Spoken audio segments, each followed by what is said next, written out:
Olá, pessoal, tudo bem com vocês? Mais um dia de conteúdo aqui no Tributário Sem Mistério e hoje nós vamos estudar a respeito da anterioridade tributária. Vamos juntos?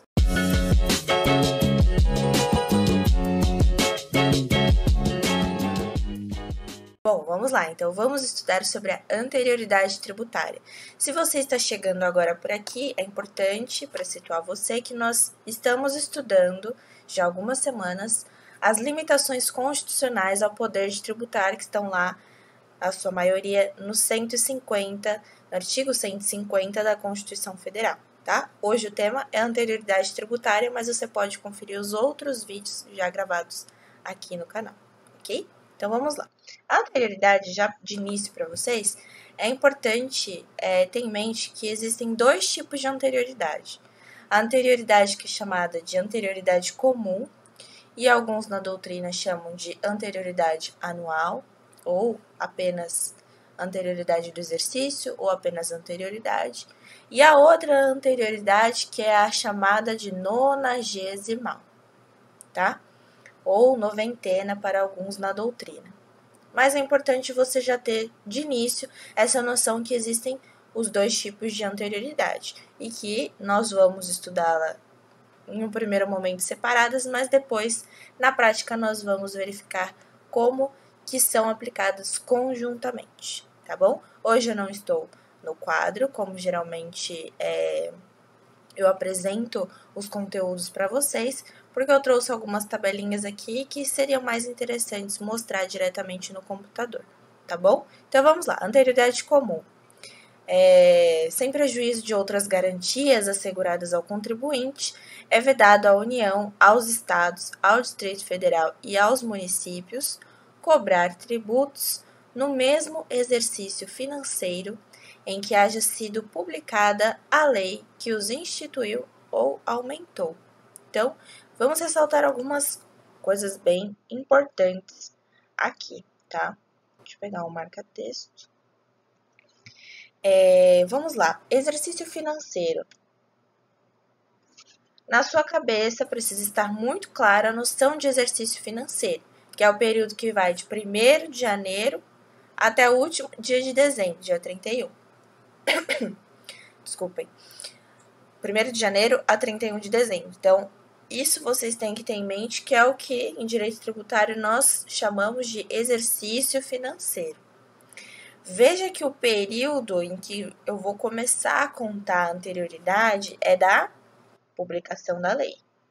Então, esse é o marco inicial. Publicada a lei, só no outro exercício financeiro eu posso exigir o tributo, cobrar o tributo, tá? E outra informação importante, instituiu ou aumentou. Então, qual é a ideia? Importante entender a lógica da coisa para você não esquecer o que você está estudando. Então, qual é a ideia? Não pegar o contribuinte de surpresa. Imagine você acordar num belo dia, numa bela manhã de sol e ser surpreendido com a cobrança de um novo tributo.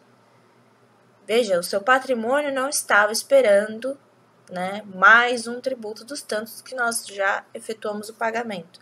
Então, essa foi a ideia, garantir ao contribuinte que ele possa se preparar para cobrar, para pagar, determinado tributo, tá bom? Então, tem essa ideia de prejuízo em mente, tá? Essa anterioridade, né? A anterioridade, como de modo geral, tanto a comum quanto a nonagesimal, elas têm uma ideia por trás que o STF considera um direito fundamental do contribuinte, tá? De modo que ela é uma cláusula pétrea, tá?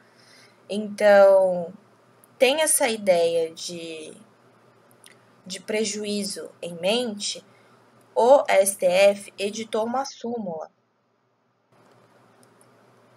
A súmula... Ai, tá difícil a caretinha. A súmula vinculante número 50. Que diz essa súmula vinculante? Que a lei que altera o prazo de recolhimento de um tributo não se sujeita à anterioridade. Isso significa o quê? Se vem uma lei instituindo, olha, você não vai pagar o tributo mais nesse dia, você vai pagar nesse dia, não respeita a anterioridade. Não precisa aguardar o exercício financeiro, não precisa aguardar o ano seguinte para o tributo ser exigido naquela nova data que aquela lei prevê, tá? Porque não foi considerado um prejuízo ao contribuinte, porque se entendeu que o contribuinte já sabe que tinha que pagar aquele tributo, só alterou o prazo do pagamento. Eu, particularmente, tenho algumas opiniões divergentes, né, diferentes, porque eu considero que você alterar, a depender do prazo que você altera de recolhimento do tributo, isso gera um impacto no patrimônio do contribuinte. Eu tenho uma visão mais voltada ao contribuinte, discordo um pouco da súmula, mas para fins de prova é isso aí. Súmula vinculante 50, se alterou o prazo de recolhimento, não precisa esperar o ano seguinte, tá bom? Para exigência. Então, aqui a tabelinha que eu falei para vocês, que seria difícil colocar tudo isso no quadro, até mesmo pelo tamanho do meu quadro, tá? Mas essas são algumas exceções ao princípio da anterioridade. Então, se você quiser dar um pause aí no vídeo para você anotar, tá? Todos esses tributos, o empréstimo compulsório para despesas extraordinárias, imposto de importação, imposto de exportação, imposto sobre produtos industrializados, imposto sobre operações financeiras, impostos extraordinários de guerra, seja de combustíveis e contribuições de seguridade social. Algumas aqui, ó, grande parte, né, ó, os tributos. Tô com a caneta? Tô. Os tributos extrafiscais aqui, reguladoras de mercado que não conseguem, né, a sua razão de ser não faria sentido esperar o próximo exercício, então por isso que são exceções, são reguladores de mercado, então o Poder Executivo altera as alíquotas para estimular algumas atividades na economia, então por essa razão são exceções à anterioridade, porque não podem esperar o próximo exercício para começar a sua vigência, tá? Empréstimo compulsório para despesas extraordinárias, né, aquele caráter emergencial. Importante você ter em mente aí qual o motivo, né, da exceção, que pensou o legislador quando estipulou esses tipos de tributo como exceções à anterioridade. Sempre importante você entender a lógica das situações. Só que o que começou a acontecer, né? Tenho que respeitar a anterioridade do exercício, a anterioridade comum. Então, eu tenho que esperar até o ano seguinte para cobrar um tributo. Então, tudo bem. Então, dia 31 de dezembro, eu publico uma lei, tá? Vamos supor, 2018. Dia 31 de dezembro, eu publico uma lei. Respeitando a anterioridade comum, por que não? Eu posso cobrar em janeiro de 2019. Não respeitei a anterioridade comum? Isso era o que acontecia, né? A prática aí. Respeita, mas você entende que a finalidade de existência da anterioridade no direito tributário não foi respeitada aqui nesse exemplo? Porque, veja, apesar de ter respeitado o que está previsto ali na legislação, a ideia, a razão de ser da lei não foi respeitada. Por quê? O contribuinte vai ser pego de surpresa de qualquer jeito. Ainda pior, no primeiro dia do ano, né, quando a gente está feliz, acabou as festas de ano novo, já está com aquele sentimento de esperança, a cobrança de um novo tributo.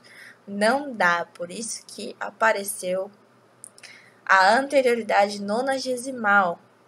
É o mesmo artigo, só a linha que muda. A anterioridade comum é a linha B e agora nós vamos estudar a linha C, que diz: antes de decorrido 90 dias, por isso nonagesimal, antes de decorridos 90 dias da data em que haja sido publicada a lei que os instituiu ou aumentou, observado o disposto na linha B. Então, veja aqui.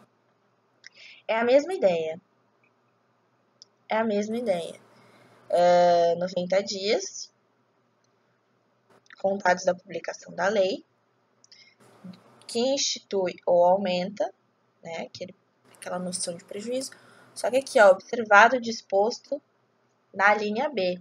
Ou seja, quando você vai resolver a questão, você tem que aplicar as duas anterioridades. A anterioridade comum e a anterioridade nonagesimal. Sempre tomando cuidado ao quê? As exceções. Tá? Então, veja. É quase a mesma coisa da tabela anterior, com algumas diferenças aqui que nós vamos comentar. Então, veja, o empréstimo compulsório para despesas extraordinárias também está previsto aqui. Os impostos extrafiscais aqui, ó, importação, exportação, operações financeiras, extraordinários de guerra também, tá? Temos aqui de diferente o imposto de renda, e aqui, atenção, nós não temos o IPI, e a fixação de base de cálculo do IPVA e do IPTU, tá? Fixação de base de cálculo do IPTU, o valor venal, tá? Então, só atenção, assim, para essas duas diferenças entre uma tabela e outra. Você pode dar um pause nesse vídeo para fazer suas anotações, as suas adaptações, né? Façam do jeito que melhor fique para entendimento de vocês, óbvio, né? Eu só coloquei aqui porque ficaria melhor para visualizar. Mas vamos ao que interessa, que são os exemplos. Então, vamos ao primeiro exemplo aqui, ó, um tributo criado ou majorado em março de 2002. Lembra que eu falei para vocês que nós precisamos aplicar, de pegar azul para escrever aqui na parte preta.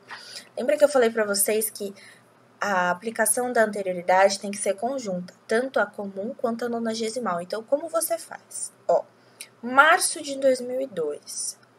Você projeta para 90 dias depois, tá?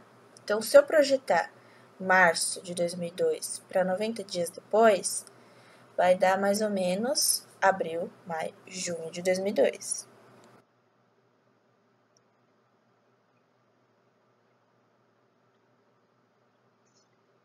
Perfeito? Isso eu apliquei a anterioridade nonagesimal, tá? Se eu aplicar a anterioridade comum, março de 2002, no ano seguinte, 2003.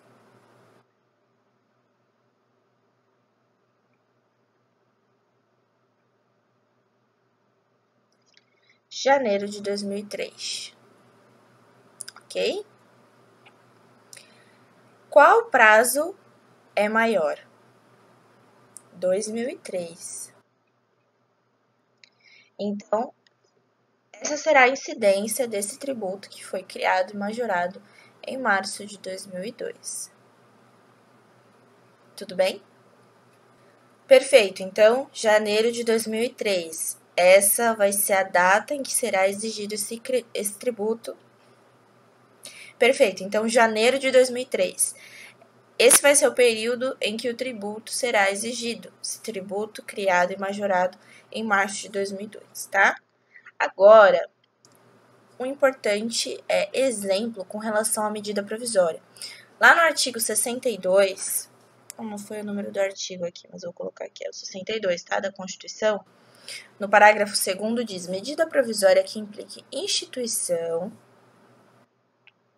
ou majoração de impostos, exceto os previstos no artigo 153 e 154, só produzirá efeitos no exercício financeiro seguinte se houver sido convertida em lei até o último dia daquele em que foi editada. Meu Deus, muita informação, vamos com calma, tá? Primeiro vamos fazer aquelas observações básicas no texto da lei que eu gosto de fazer com vocês, para chamar a atenção de algumas coisas. Então, já fiz aqui a observação: instituição, majoração, impostos, porque se tiver uma contribuição instituída por medida provisória, já acende a luz assim, olha, impostos, né? Então, você tem que tomar cuidado com algumas coisas. Exceto os previstos no artigo 153, que são aqueles extrafiscais, que eu já expliquei para vocês a intenção deles em outros vídeos aqui também no canal. E aqui eu acho que é o imposto extraordinário de guerra. O residual é do inciso 1º, esse é o extraordinário. Só produzirá efeitos no exercício financeiro seguinte, ou seja, no ano seguinte, se houver sido convertida em lei até o último dia daquele em que foi editado. Então, a ideia é o quê? Vou dar uma cor diferente aqui de caneta. A ideia é o quê? Se eu tenho a edição de uma medida provisória em fevereiro,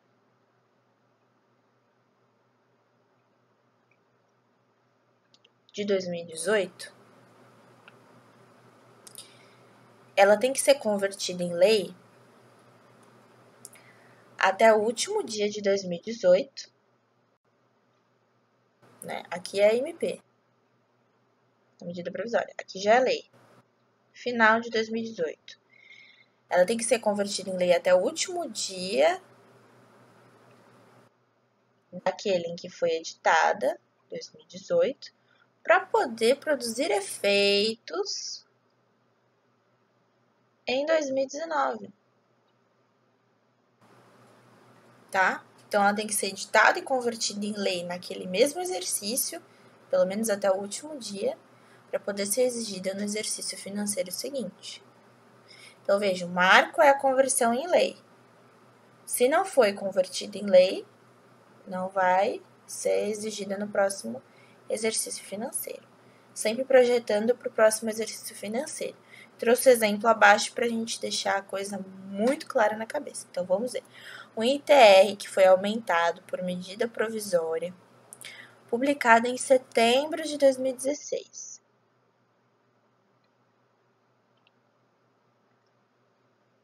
Convertida em lei em janeiro de 2017.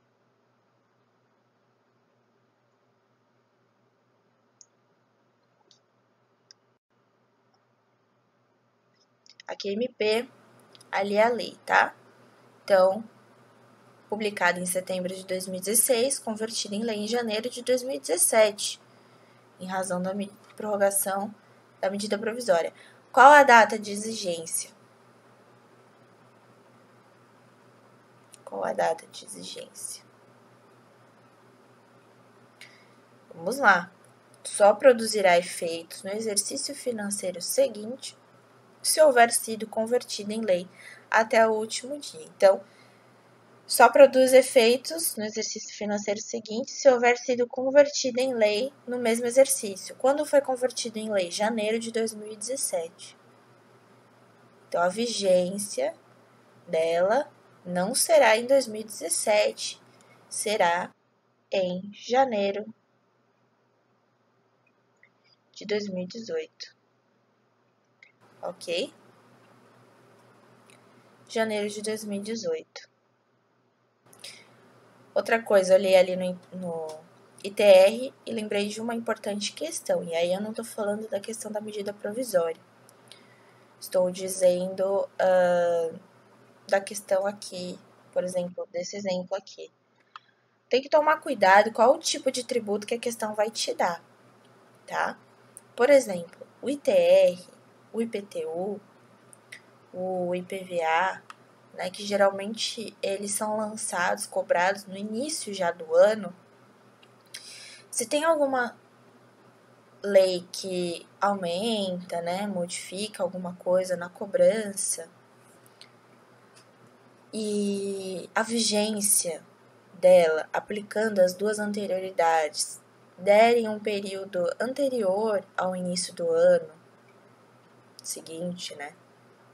Ou depois, por exemplo, aqui no nosso caso não dá para usar de exemplo porque nas nossas contas a cobrança seria devida a partir de janeiro de 2003. Mas vamos supor que a lei que aumentou, ou o IPTU, ou o ITR, que seja, ela tenha, aplicando as anterioridades, nós chegamos à conclusão que seja o período de, sei lá, fevereiro de 2018. Vamos supor que seja isso. A cobrança do IPTU naquele ano já foi feita em janeiro. O carnezinho já está lá na sua casa. Então, a aplicabilidade real dela mesmo vai ser em janeiro de 2019. Ok? Então, isso você tem que tomar cuidado, prestar atenção, porque pode te cobrar uma questão, tá bom? Então, assim, ao pé da letra de lei, óbvio que você vai fazer essa conta, né, esse cálculo com as duas anterioridades, vai escolher a que for o tempo maior, e essa vai ser a resposta da sua questão. Mas se de algum modo ela te questionar a cobrança efetiva ao contribuinte, né, a data real que aquilo vai ser sentido no bolso do contribuinte, você pode dizer janeiro de 2019. Especialmente se você estiver numa segunda fase da OAB, né, sobre a anterioridade. A regra na segunda fase é que quanto mais completa a sua questão, melhor, né? Mais chances de você acertar os critérios que foram selecionados pelo examinador da sua banca, tá bom? Por hoje é só, lembrando lá do nosso Instagram, do nosso site, o site sempre com conteúdo novo semanal, terças e quintas, eu publico um artigo sobre algum tema do direito tributário, tento trazer de forma bem explicada para vocês o artigo, procuro não ser muito extensa, tá? Lembrando também que já tem lá no site os comentários dessa última prova da OAB, primeira fase em direito tributário, estou aguardando a segunda fase para poder fazer um artigo aí com as respostas comentadas da segunda fase, tudo bem? Então, acompanhe, seja pelo site, pelo Instagram ou até mesmo aqui pelo YouTube, tá? Compartilhe com os amigos que estão se preparando para o exame ou que estão na faculdade, precisam de uma ajuda, uma luz com direito tributário, tá? E se você também